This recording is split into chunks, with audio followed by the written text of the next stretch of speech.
ইমাম হাসান হুসাইন দুই ভাই। আমার কিন্তু এগুলো আলোচ্য বিষয় না, আমার বিষয় কিন্তু আছে নির্ধারিত, আমি আলোচনা করব। ইমাম হাসান হুসাইন দুই ভাই, ছোট দুই ভাই, ঘোড়ায় চড়ে টকবক করে তারা সফর করতেছে। তো হঠাৎ করে নজর দিয়ে চাইয়ে দেখলেন এক বৃদ্ধ ওযু করতেছে। কি করতেছে? কিন্তু দুই ভাই ওযু করছে, যে বৃদ্ধ ওনার দিকে তাকিয়ে দেখলেন ওর ওযুটা হচ্ছে না।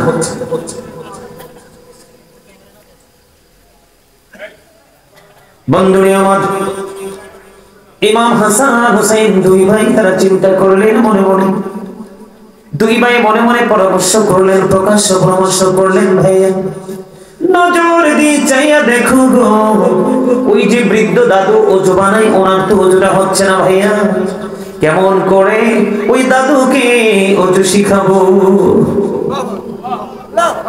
ছোট্ট ছোট্ট দুই ভাই রাসূলের কলেজার টুকরা। এবার দুই ভাই বন্ধু চলন্ত ঘোড়া থেকে নেমে গেল। চলন্ত ঘোড়া থেকে নামার পরে এবার দৌড়ে চলে গেলেন ওই বুড়ো দাদুর কাছে। গিয়ে দাদুকে সালাম দিলেন, আসসালামু আলাইকুম ইয়া দাদু। দাদু সালামের জবাব দিলেন, ওয়ালাইকুম আসসালাম। দাদু কেমন আছেন? ভালো আছি। বাসায় সবাই কেমন আছে? ভালো আছে। এবার তাদের মধ্যে কথোপকথন হলো। কথোপকথন শেষ করার পরে এবার ডাক দিয়ে বলল, দাদু গো, আজকে আপনাকে একটা ফয়সালা দিতে হবে। কি ফয়সালা দিব? ওই ফয়সালাটা হলো আমরা দুই ভাই মিলে ওযু বানাবো। আপনাকে ফয়সালা দিতে হবে কার ওযুটা বেশি সুন্দর। আর জোরে জোরে বলুন না সুবহানাল্লাহ। দাদু দাদু গো, দুই ভাই মিলে ওযু বানাবো, আপনি শুধু একটু এটাকে সুন্দর করে পরিদর্শন করবেন, সবার শেষে ফয়সালা করে দিবেন কার ওযুটা বেশি সুন্দর। এবার দুই ভাই মিলে বন্ধু ওযু বানালো। এই দুই ভাই ওযু বানানোর পরে দাদুকে জানতে চাইলেন, দাদু গো বলে দাও না কার ওযুটা বেশি সুন্দর। এবার ওই দাদু ডেকে ডেকে বলছেন, দাদু তোমরা দুইজনের ওযুটাই সমান সুন্দর গো, বরঞ্চ আমার ওযুটাই হয় না। জোরে জোরে বলুন না সুবহানাল্লাহ। এবার ওই বড় দাদু একটা ডাক দিয়ে বলল, কে গো তোমরা? কেন এবার তোমাদের এত চেহারা এত মিষ্টি, তোমাদের আচরণ এত সুন্দর, তোমাদের এই মিষ্টি ভাষা আর ওযু করার ধরনটাই এত সুন্দর, মনে হয় পৃথিবীর সবার চাইতে ব্যতিক্রম। কে রে সুন্দর ওযু তোমাদেরকে শিখিয়েছে?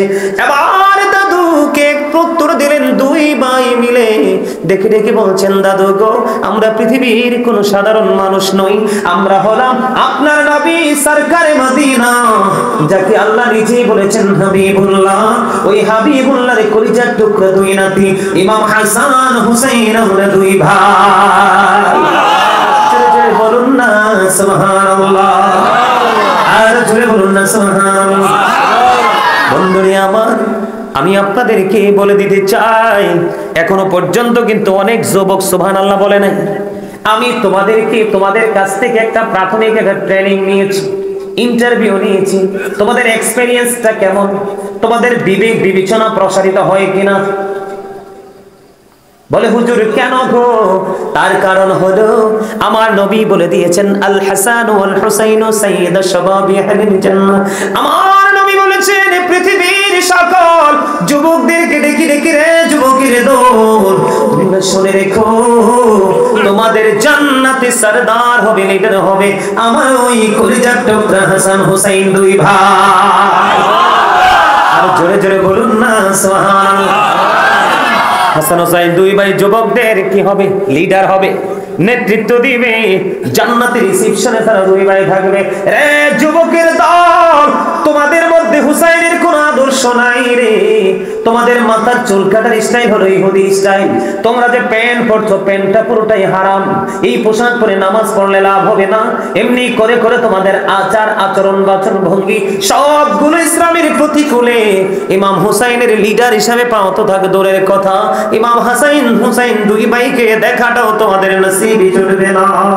বন্ধুরা আমার, আমি এই জন্য বলে দিতে চাই, বলে হুজুর তাদের ব্যবহার সুন্দর, আপনি একটু কঠিন হলেন কেন?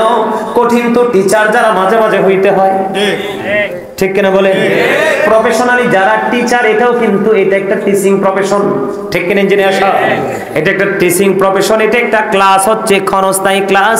এইটা এমন একটা ক্লাস, এই ক্লাস থেকে যদি শিক্ষা নিতে পারেন দুনিয়া এবং আখিরাত দুজাহানকে আপনি আলোকিত করতে পারবেন। আর জোরে বলেন না সুবহানাল্লাহ।